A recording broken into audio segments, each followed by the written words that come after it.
ಇಲ್ಲ ಒಟ್ಟು ಶಾಂತತೆ. ಗುರುಜಿ ನಮಸ್ತೆ. ನಮಸ್ಕಾರ ಸರ್. ರಾಯಬಾಗ್ ನಲ್ಲಿ ಇವತ್ತಿನ ವಿಷಯ ಚರ್ಚೆ ಮತ್ತು ಯಾವ ವಿಷಯ ಇಟ್ಕೊಂಡು ಇಲ್ಲಿ ಮೀಟಿಂಗ್ ಅನ್ನ ಕರ್ನಾಟಕ ರಾಜ್ಯ ರೈತ ಸಂಘ ಹಸಿರು ಸೇನೆ ಚಿಕ್ಕೋಡಿ ಜಿಲ್ಲಾಧ್ಯಕ್ಷರಾಗಿರ್ತಕ್ಕಂಥ ಮಲ್ಲಪ್ಪನ ಅಂಗಡಿಯವರು, ತಾಲೂಕಾಧ್ಯಕ್ಷರಾಗಿರ್ತಕ್ಕಂಥ ರಮೇಶ್ ಕಲ್ಲಾರ್ ಅವರು, ರಾಜ್ಯ ಉಪಾಧ್ಯಕ್ಷರಾಗಿರ್ತಕ್ಕಂಥ ಪ್ರಕಾಶ್ ಒಮ್ಮನಾನಿ ಅವರು, ಚೆನಗುಂಡಿ ಅವರು, ವಿಜಯ್ ಅವರು ಎಲ್ಲ ಮತ್ತು ರಾಜ್ಯ ಯುವ ಘಟಕದ ಅಧ್ಯಕ್ಷರಾಗಿರ್ತಕ್ಕಂಥ ನಿತಿನ್ ಮ್ಯಾಕೇರಿ ಅವರು, ಕಾರ್ಯಾಧ್ಯಕ್ಷರಾಗಿರ್ತಕ್ಕಂಥ ಚೇತನ್ ಅವರು ಎಲ್ಲರ ನೇತೃತ್ವದಲ್ಲಿ ರಾಷ್ಟ್ರ ಮಟ್ಟದ ಸಮಸ್ಯೆ ಇದು, ರಾಜ್ಯ ಮಟ್ಟದ ಸಮಸ್ಯೆ ಅಲ್ಲ, ಕೆಬಿಯನ್ನ ಖಾಸಗೀಕರಣ ಮಾಡ್ತೀನಿ ಅಂತ ಹೇಳ್ತಾ ಇದ್ದಾರೆ. ನಾನು ಸರ್ಕಾರಕ್ಕೆ ವಿನಂತಿ ಮೂಲಕ ಎಚ್ಚರಿಕೆ ಮಾಡ್ಕೊಳ್ತೀನಿ. ಇವತ್ತು ಪ್ರತಿಯೊಬ್ಬ ನಮ್ಮ ಮಕ್ಕಳನ್ನ ಕಲಿಸಬೇಕಾದ್ರೆ ಖಾಸಗಿ ಸಂಸ್ಥೆಗಳು ಕಲಿಸ್ತಾ ಇದೀವಿ, ಸರ್ಕಾರಿ ಶಾಲೆಯೊಳಗೆ ಅಸಡ್ಡೆ ಮಾಡ್ತಾ ಇದ್ವಿ ನಾವು. ಮುಂದಿನ ದಿನಮಾನದೊಳಗೆ ಸರ್ಕಾರ ನಡೆಸಲಿಕ್ಕೆ ಇವರು ಅಸಮರ್ಥರು ಅಂತೇಳಿ ನಿಮ್ಮನ್ನ ಅಸಡ್ಡೆ ಮಾಡಿದಾರೆ ಅಂದ್ರೆ ಸರ್ಕಾರ ಬಿದ್ದು ಹೋಗ್ತದ. ದಯವಿಟ್ಟು ವಿನಂತಿ ಮಾಡ್ಕೊಳ್ತೀವಿ, ಕೃಷಿ ಕ್ಷೇತ್ರದ ಮೇಲೆ ಹೊಡೆತ ಮಾಡ್ತಕ್ಕಂಥ ಕೆಲಸ ಮಾಡ್ಬೇಡ್ರಿ. ಇವತ್ತು ರಾಜ್ಯದೊಳಗೆ 2,86,000 ಹುದ್ದೆಗಳು ಖಾಲಿ ಅದಾವ. ಏನೆಲ್ಲ ಖಾಲಿ ಅದಾವ ಅದನ್ನು ತುಂಬಿಕೊಳ್ಳೋ ಕೆಲಸ ಮಾಡ್ರಿ, ಒಳ್ಳೊಳ್ಳೆ ಕೆಲಸ ಮಾಡ್ರಿ. ಅದನ್ನ ಬಿಟ್ಟು ರೈತನ ತಲೆ ಮೇಲೆ ಹೊಡಿತಕ್ಕಂಥ ಕೆಲಸವನ್ನ ಮಾಡ್ಬೇಡ್ರಿ. 224 ಮಂದಿ MLA ಆರಿಸಿಕೊಟ್ಟಿರ್ತಕ್ಕಂಥದ್ದು ನಮ್ಮ ಸೇವೆಯನ್ನು ಮಾಡ್ಲಿಕ್ಕೆ ಆರಿಸಿಕೊಟ್ಟಿವಿ ನಾವು. ನೀವು ವಿಧಾನಸೌಧದೊಳಗೆ ಎಸಿ ಒಳಗೆ ಕುಂತು ಅಧಿಕಾರ ಮಾಡ್ಲಿಕ್ಕೆ ಕೊಟ್ಟಿಲ್ಲ. ನಮಗ ನಿಜವಾಗ್ಲೂ ಈ ರಾಯಭಾಗದಿಂದ, ಅಥಣಿಯಿಂದ, ಚಿಕ್ಕೋಡಿಯಿಂದ ಬೆಂಗಳೂರಿಗೆ ಹೋಗ್ಲಿಕ್ಕೆ ಅನಾನುಕೂಲ ಆಗ್ತದ ರೈತರಿಗೆ ಪ್ರತಿಯೊಬ್ಬರಿಗೆ. ಅದಕ್ಕಾಗಿ ಕಳಿಸಿವಿ 224 ಮಂದಿ MLA ನೀವೇನಾದ್ರೂ ಈ ಸಾರಿ ಅಧಿವೇಶನದೊಳಗ ಕೆಬಿ ಖಾಸಗೀಕರಣ ವಿರೋಧ ಮಾಡಿ ಮಾತನಾಡದೇ ಇದ್ರ ಏನ್ ಮಾಡ್ರಿ ಕೆಲಸ ಅಂತಂದ್ರ, ಮೊದಲು ಮಾತಾಡ್ರಿ. ಏನ್ ಮಾತಾಡ್ರಿ? MSP ಕೊಡ್ರಿ, ಕಬ್ಬಿಗೆ ಬೆಲೆ ಕೊಡ್ರಿ, ತೊಗರಿ ಕೊಡ್ರಿ, ಜೋಳಕ್ ಕೊಡ್ರಿ, ದಾಳಂಬರಿ ಕೊಡ್ರಿ, ಕಡ್ಲಿ ಕೊಡ್ರಿ, ಇದನ್ನ ಮಾತಾಡ್ರಿ. ಇದ್ರ ಬಗ್ಗೆ ಚರ್ಚೆ ಮಾಡ್ರಿ. ಗಡಿ ಭಾಗದೊಳಗ 90,000, ಇಡೀ ರಾಜ್ಯದೊಳಗೆ 90,000 ಶಿಕ್ಷಕರ ಹುದ್ದೆಗಳು ಖಾಲಿ ಅದಾವ ಸರ್ಕಾರಿ ಶಾಲೆಯೊಳಗ. ಅದನ್ನ ತುಂಬತಕ್ಕಂತ ಕೆಲಸ ಮಾಡ್ರಿ. 20 ವರ್ಷದಿಂದ ಶಾಲೆಯೊಳಗ ದೈಹಿಕ ಶಿಕ್ಷಕರ ನೇಮಕ ಆಗಿಲ್ಲ, ಅದ್ರ ಬಗ್ಗೆ ಮಾತಾಡ್ರಿ. ಹುದ್ದೆಗಳಿರ್ದಾರ ರೈತನ ಮಕ್ಕಳು, ಮೊನ್ನೆ ರೈಲ್ವೆ ಒಳಗ ಒಬ್ಬ ವಿದ್ಯಾರ್ಥಿನಿ ಹೆಣ್ಮಗಳು ರೈಲ್ವೆಗೆ ತಲೆ ಕೊಟ್ಟು ಆತ್ಮಹತ್ಯೆ ಮಾಡ್ಕೊಡಿ. ಇಂಥ ವಿಷಯಗಳನ್ನ ಚರ್ಚೆ ಮಾಡ್ರಿ. ಅದನ್ನ ಬಿಟ್ಟು ಕಾನೂನು ಪಾಲನೆ ಚರ್ಚೆ ಮಾಡ್ರಿ. ರೈತರ ಶ್ರೇಯೋಭಿವೃದ್ಧಿ ಏನೈತಲ್ಲ ಶ್ರೇಯಸ್ಗೆ ಅದನ್ನ ಚರ್ಚೆ ಮಾಡ್ರಿ. ಅದನ್ನ ಬಿಟ್ಟು ಖಾಸಗೀಕರಣ ಮಾಡಿ ಏನ್ ಮಾಡೋರು ನೀವು? ರೈತಿಗೆ ಹೆಂಗ್ ಹೊಡೆತದಂದ್ರ ಸರ್, ಈಗ ಜಿಯೋ ಅಂತೇಳಿ ಒಂದು ಕಂಪ್ನಿ ಬಂತು ಮೊದಲು ಮೊಬೈಲ್ದೊಳಗೆ. ಏನ್ ಮಾಡಿದ್ರು 3 ತಿಂಗಳು ಉಚಿತ ಅಂದ್ಕೊಳ್ಳೆ ನಮ್ಮ ರೈತರ ಮಕ್ಕಳು ಏನಾಗ್ಬಿಟ್ರು, ಉಚಿತ ಅದ ಅಂತೇಳಿ ಜಿಯೋ ಸಿಮ್ ಹಾಕೊಂಡ್ರು. 3 ತಿಂಗಳು ಫ್ರೀ ಇತ್ತು. ನಾವು ಫೇಸ್ಬುಕ್, ಇನ್ಸ್ಟಾಗ್ರಾಮ್, ವಾಟ್ಸಪ್ ಅಂತೇಳಿ ಅದಕ್ಕೆ ಅಡಿಟ್ ಆಗಿಬಿಟ್ಟಿವ್ ನಾವು. 3 ತಿಂಗಳಾದ ನಂತರ 200 ರೂಪಾಯಿ ಅಂದ್ರು, 300 ರೂಪಾಯಿ ಅಂದ್ರು, 390 ಅಂದ್ರು. ಇವತ್ತು 1,000 ರೂಪಾಯಿ ಒಂದ್ ತಿಂಗಳಿಗೆ ರೀಚಾರ್ಜ್ ಅಂದ್ರೂ ಹಾಕ್ಲೇಬೇಕಾಗಿ ಅಡಿಟ್ ಆಗಿಬಿಟ್ಟಿವಿ ನಾವು. ಊಟ ಮಾಡ್ಬೇಕು. ಸರ್ಕಾರ ತನ್ನ ಮೇಲಿರುವಂತ ಜವಾಬ್ದಾರಿಯನ್ನ ಕಳ್ಕೊಳ್ತಾ ಇದೆಯಾ? 100% ಸರ್. ನರೇಂದ್ರ ಮೋದಿ ಅವರು ಕೋವಿಡ್ ಒಳಗೊಂದು ಕಾಯ್ದೆ ತಂದಿದ್ರು. ನಮ್ಮ ಜನರಿಗೆ, ಬಹಳ ಜನರಿಗೆ ಮನವರಿಕಿಲ್ಲ. RCEP ಅಂತೇಳಿ, ರೀಜನಲ್ ಕಾನ್ಫರೆನ್ಸಿವ್ ಎಕನಾಮಿಕ್ ಪಾರ್ಟ್ನರ್ಶಿಪ್ ಅಂತೇಳಿ, ಸಮಗ್ರ ಆರ್ಥಿಕ ಸಹಭಾಗಿತ್ವ ಅಂತೇಳಿ ಆ ಕಾಯ್ದೆ ಏನಾದ್ರು ತಂದಿದ್ರಂತಂದ್ರ ನಮ್ಮ ಹಾಲು 17 ರೂಪಾಯಿಗೆ ಮಾರಾಟ ಆಗ್ತಿತ್ತು. ಎಮ್ಮಿಗಳನ್ನ ನಾವು ಮಾರಾಟ ಮಾಡಿ ಮನೆಯೊಳಗೆ ಸಾಮಾನ್ಯ ಜನರಂತೆ ಕೊಂಡಿರ್ಬೇಕಾಗ್ತಿತ್ತು. ಕೋವಿಡ್ ದೊಳಗೆ ಇಡೀ ರಾಜ್ಯಕ್ಕೆ ಕರೆ ಕೊಟ್ಟು ಚುನಪ್ಪ ಪೂಜಾರಿ ಅವರ ನೇತೃತ್ವದೊಳಗೆ ಕರೆ ಕೊಟ್ಟು 31 ಜಿಲ್ಲಾ ಕೋವಿಡ್ ದೊಳಗೆ ಬಂದ್ ಮಾಡಿವಿ. ಬಂದ್ ಮಾಡಿದಾಗ ನರೇಂದ್ರ ಮೋದಿ ಅವ್ರ ಕೇಸ್ ವಾಪಸ್ ತಕೊಂಡ್ರು.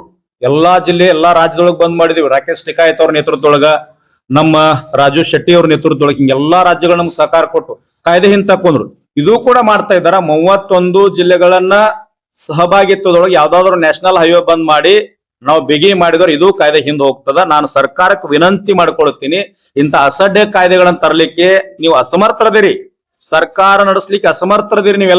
ನೀವು ಯಾವ್ದಕ್ಕ ಸಮರ್ಥರಿದ್ದೀರಿ ಅಂತಂದ್ರ, ರಾಜ್ಯದೊಳಗ ರೈತರನ್ನ ಹಾಳು ಮಾಡ್ಲಿಕ್ಕೆ, ಬಾರ್ಗಳು ಓಪನ್ ಮಾಡ್ಲಿಕ್ಕೆ, ಲೈಸೆನ್ಸ್ ಕೊಡ್ಲಿಕ್ಕೆ ಮಾತ್ರ ನೀವು ಸಮರ್ಥರಿದ್ದೀರಿ. ಸರ್ಕಾರಿ ಶಾಲೆಗಳು ನಡೆಸಲಿಕ್ಕೆ ನೀವು ಅಸಮರ್ಥರಿದ್ದೀರಿ. ಸಮರ್ಥರಂದ್ರ ಶೆರೆ ಮಾರ್ಲಿಕ್ಕೆ ಸಮರ್ಥರಿದ್ದೀರಿ. ಅದಕ್ಕಿಂತ ಕೊಡ್ರಿ. ದಯವಿಟ್ಟು ವಿನಂತಿ ಮಾಡ್ಕೊಳ್ತೀನಿ. ರಾಜ್ಯ ಒಂದ್ ಸಾರಿ ಎಚ್ಚೆತ್ತುಗೊಳ್ತು ಇತ್ತಂದ್ರ ಗುರ್ಲಾಪುರ್ ಮಾದರಿಯೊಳಗ ಹೈವೇ ಮ್ಯಾಗ ಹೋರಾಟದಾಗ ಅವಾಗ ನಮ್ಮ ಮುಂದೆ ಬಂದು ಕೈ ಮುಕ್ಕೊಂಡು ಕೈ ಕಟ್ಕೊಂಡು ನಿಂದಿರುವಂತ ಪರಿಸ್ಥಿತಿ ನಿಮ್ಗೆ ಬರಬಾರ್ದು. ರೈತಗೆ ಹೊಡೆತದ ಇದು, ರೈತನ ಬೆಳೆಗಳಿಗೆ ಹೊಡೆತದ. ಬಂಗಾರ ತುಟ್ಟಿ ಆಗ್ಯದ. MSP ಸರಿಯಾಗಿ ಆಗ್ತಾ ಇಲ್ಲ. KSRTC ಫ್ರೀ ಕೊಟ್ಟಿರಿ, ನೀವು ಗ್ಯಾರಂಟಿ ಕೊಡ್ರಿ, ಇನ್ನ 11 ಕೊಡ್ರಿ, ನಮ್ಗೆ ಅಭ್ಯಂತರ ಇಲ್ಲ. ಆದ್ರೆ ಯಾರ ಹಣ ಅದು? ಎದಕ್ ಸದ್ಬಳಕೆ ಆಗ್ಬೇಕು? ನಿಮ್ಮ ರಾಜಕಾರಣ ರೈತರ ಮುಂದೆ ನಡೆಯಂಗಿಲ್ಲ. ನಾನು ವಿನಂತಿ ಮಾಡ್ಕೊಳ್ತೀನಿ, ಇನ್ನೂ ಸಮಯಾವಕಾಶ ಅದ. ಕೆಬಿ ಖಾಸಗೀಕರಣ, ಟಾಟಾ ಕಂಪನಿ ಅದೇನ ಮಾಡ್ತಾ ಇಲ್ಲ, ಅದೆಲ್ಲವನ್ನ ಹಿಂದೆ ತಕೊಡ್ರಿ. ರೈತರಿಗೆ ಅನುಕೂಲ ಆಗ್ತಕ್ಕಂತ ಯೋಜನೆಗಳನ್ನ ತಗೊಂಡ್ ಬರ್ರಿ ಅಂತೇಳಿ ಎಚ್ಚರಿಕೆಯನ್ನು ಕೊಡ್ರಿ. ಯೋಜನೆಗಳು ಸರ್ಕಾರದ ಲೋಪವನ್ನ ಮುಚ್ಚಿ ಹಾಕೋದಕ್ಕಾಗಿ ಎಲ್ಲೋ ಬೇರೆ ಕಡೆ ಗಮನ ಸೆಳೆಯುವಂತ ಕೆಲಸ ಮಾಡ್ತಾ ಇದ್ದಾರೆ. 100% ಸರ್. ಈಗ ಸಚಿವ ಸಂಪುಟ ಆಗ್ಬೇಕು, ಇನ್ನು ಅರ್ಧಂಬರ್ಧ ಆಗ್ಯದ. ನಿನ್ನೆ ನಾವು ಬೆಂಗಳೂರು DK ಶಿವಕುಮಾರ್ ಹತ್ರ 40 ನಿಮಿಷಗಳ ಅವಧಿ ತಗೊಂಡಿವಿ. ಅಲ್ಲಿ ಕೂಡ ನಮಗ್ ಹೆಂಗ ಅವಕಾಶ ಕೊಟ್ರ ಅಂದ್ರ, ರೈತ ಸಂಘದ ಗತ್ತಿನ ಮ್ಯಾಗ ಅವಕಾಶ ಕೊಟ್ರು. ಅವ್ರು ಮೊದಲು ಹೋದಾಗ ಮನವಿ ತಗೊಂಡು ಯಾರೋ ಮುಖಂಡ ಬಂದ ತಸಡ್ಡೆಯನ್ನು ಹೊಂಟಿದ್ರು. ನಾನು ಅಲ್ಲಿ ಒಂದು ಹೇಳಿಕೆ ಕೊಟ್ಟೆ, ನಾನು ಜೀವನದಾಗ ಯಾವುದೇ ರಾಜಕೀಯ ವ್ಯಕ್ತಿ ಮನೆಗೆ ಹೋಗಿಲ್ಲ. DC ಕಮಿಷನರ್ ಗೌರವ ಕೊಟ್ಟು ಇಲ್ಲಿ ಬಂದೀನಿ. ಅರ್ಧ ತಾಸು ಸಮಯ ಕೊಡ್ಲಿಲ್ಲ ಅಂದ್ರೆ ಬೆಂಗಳೂರೊಳಗ ಸ್ಟ್ರೈಕ್ ಆಗ್ತದ. ಸಂಪೂರ್ಣ ಧಾರವಾಡ ಬಂದ್ ಮಾಡಿಬಿಡ್ತೀನಿ. 50,000 ವಿದ್ಯಾರ್ಥಿಗಳನ್ನ ತಗೊಂಡು 10,000 ರೈತರನ್ನ ತಗೊಂಡು ಧಾರವಾಡ ಹುಬ್ಳಿ ಬಂದ್ ಮಾಡ್ತೀನಿ ಅಂತಂದಾಗ ಅಗದಿ ಅಚಾನಕ್ ಆಗಿ ತಗೊಬಿಡ್ ಒಂದು ತಾಸ್ ಯಾರಿಗೂ ಕೊಟ್ಟಿಲ್ಲ. 3 ಮೀಟಿಂಗ್ ಅನ್ನ ಡಿ ಕೆ ಶಿವಕುಮಾರ್ ಅವ್ರು ಕ್ಯಾನ್ಸಲ್ ಮಾಡಿ, ಗುರುಜಿ ನಿಮ್ಗೆ 1 ತಾಸು ಅವಕಾಶ ಕೊಡ್ತೇನೆ ಅಂತೇಳಿ 15 ಮಂದಿ ನೇತೃತ್ವದೊಳಗ ನಮಗ್ 1 ತಾಸು ಚರ್ಚೆ ಮಾಡಿದ್ರು. ಅದು ರೈತ ಸಂಘ ತಾಕತ್ ಸರ್. ಮುಖ್ಯಮಂತ್ರಿ ಅವ್ರ ಜೊತೆಗೆ ಏನೆಲ್ಲ ವಿಷಯಗಳು? 2,86,000 ಹುದ್ದೆಗಳು ಸರ್. ಸರ್ಕಾರ ಈಗ 56,000 ಅಧಿಸೂಚನೆ ಹೊರಡಿಸದ. ಅದ್ರೊಳಗೆ ಹೈದರಾಬಾದ್ ಕರ್ನಾಟಕಕ್ಕೆ 20,000 ಒಂದಿಷ್ಟು ಹೋದ್ರ ಉಳಿದ ಎಲ್ಲಾ ಜಿಲ್ಲೆಗಳಿಗೆ 30,000 ಹುದ್ದೆ ಉಳಿತದ. ನಾವೇನಂದೀವಿ, ಯಾವ್ದು ವಿರೋಧ ಇಲ್ಲ, ಮಾಡ್ರಿ ನೀವು, ನಮ್ಮ ರಾಜ್ಯದೊಳಗೆ ಕೊಡಾಕತ್ತೀರಿ. ಅದ್ರ ಜೊತೆ 1,00,000 ಸೇರಿಸಿ 1,56,000 ಹುದ್ದೆಗಳನ್ನ ನೇಮಕ ಮಾಡ್ಕೋಬೇಕು ಡಿಸೆಂಬರ್ ಒಳಗಾಗಿ. ಎರಡನೇದಾಗಿ 5 ವರ್ಷ ವಯೋಮಿತಿ ಸಡ್ಲಿಕ್ಕೆ ವಿದ್ಯಾರ್ಥಿಗಳು ಕೊಟ್ಟಿದ್ರಿ, ಕೋವಿಡ್ ಇಂದ ಕರೆದೇ ಇಲ್ಲ. ಆ ಹುಡುಗರದ ಏಜ್ ಮುಗೀತು, ಈಗ ನೌಕರಿ ಹತ್ಲಿಕ್ಕಾರ ವಾಪಸ್ ಮನೆಗೆ ಬಂದ್ರ ಅವ್ರ ಮದುವೆ ಹೆಂಗ್ ಸರ್?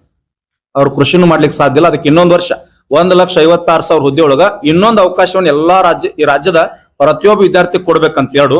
ಮೂರನೇದಾಗಿ ಸರ್, KPSC ಅಂತ ಒಂದು ಸಂಸ್ಥೆ ಅದ, ಅತ್ಯಂತ ಈ ರಾಜ್ಯದ ಭ್ರಷ್ಟಾಚಾರ ಸಂಸ್ಥೆ. ಅದು ಒಂದು ಹುದ್ದೆಗೆ ಇಂತಿಷ್ಟ್ ಹಣ ಅಂತ ಮಾತಾಡ್ತಾರೆ. ಹಿಂದೊಂದಿತ್ತು ತಾಳಿ ಭಾಗ್ಯ ಅಂತೇಳಿ, ಯಾವ ಮೆಂಬರ್ ಇರ್ತಾನಲ್ಲ ಅವನ ಮಗಳಿದ್ರಂದ್ರ ಇಂಥ ಒಬ್ಬ ರೈತನ ಮಗ KS ಆಗ್ಲಿಕ್ಕೆ ಬಂದರ ಅವನಿಗೆ ಡೀಲ್ ಮಾಡ್ಕೊಂಡು ಆ ಮಗಳನ್ನ ಅವನಿಗೆ ಕೊಟ್ಟು ಅವ್ನ ಇಂಟರ್ವ್ಯೂ ಒಳಗೆ ಪಾಸ್ ಮಾಡಿ ನೌಕರಿ ಹಸ್ತಕ್ಕಂತ ಕೆಲಸ ಮಾಡಿದಾರೆ ಸರ್. ಜನ ಮಾತಾಡ್ತಿತ್ತು ಇದು.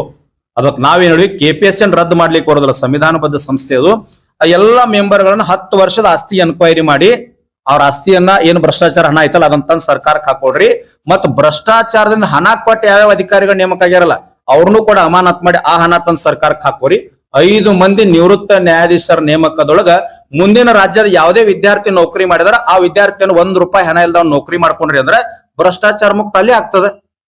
ಡಿ ಕೆ ಶಿವಕುಮಾರ್ ಅವರು ಮಾನ್ಯ ಹೇಳ್ಯಾರ, ಡಿ ಕೆ ಶಿವಕುಮಾರ್ ಅವ್ರು ಮಾನ್ಯ ಒಂದು ಮಾತು ಕೊಟ್ಟಾರ. ಏನ್ ಕೊಟ್ರ ಅಂದ್ರೆ ಭ್ರಷ್ಟಾಚಾರ ಮುಕ್ತ ರಾಜ್ಯ ಮಾಡ್ತೀನಿ ಅಂತ ಹೇಳ್ಯಾರ. ಅದನ್ನ ನೇರವಾಗಿ ಕೇಳಿ ಸರ್, ನೀವು ಭ್ರಷ್ಟಾಚಾರ ಮುಕ್ತ ರಾಜ್ಯ ಮಾಡ್ಬೇಕಂದ್ರೆ ಭ್ರಷ್ಟಾಚಾರ ಮುಕ್ತ ನೇಮಕ ಮಾಡ್ಕೋರಿ. ₹1 ತಗೊಳ್ಳಾರ ತಹಸೀಲ್ದಾರ DSP IAS ಆದ್ರಂದ್ರ ಅವ್ರ ₹1 ಮುಟ್ಟಂಗಿಲ್ಲ, ರಾಜ್ಯ ಸುಧಾರಣೆ ಆಕತಿ. ಈ ಮಾತನ್ನ ಹೇಳಿನಿ ಸರ್. ಅದಕ್ಕಾಗಿ ಸರ್ಕಾರಕ್ಕೆ ಎಚ್ಚರಿಕೆ ಏನ್ ಕೊಡ್ತೀನಿ ಅಂದ್ರೆ, ನೀವ್ ₹1 ಮುಟ್ಟಂಗಿಲ್ಲ ಅಂದ್ರೆ ನಿಮ್ ಕೆಳಗಿನವರು ಮುಟ್ಲಿಲ್ಲ ಅಂದ್ರೆ ರಾಜ್ಯ ಸಮೃದ್ಧಿ.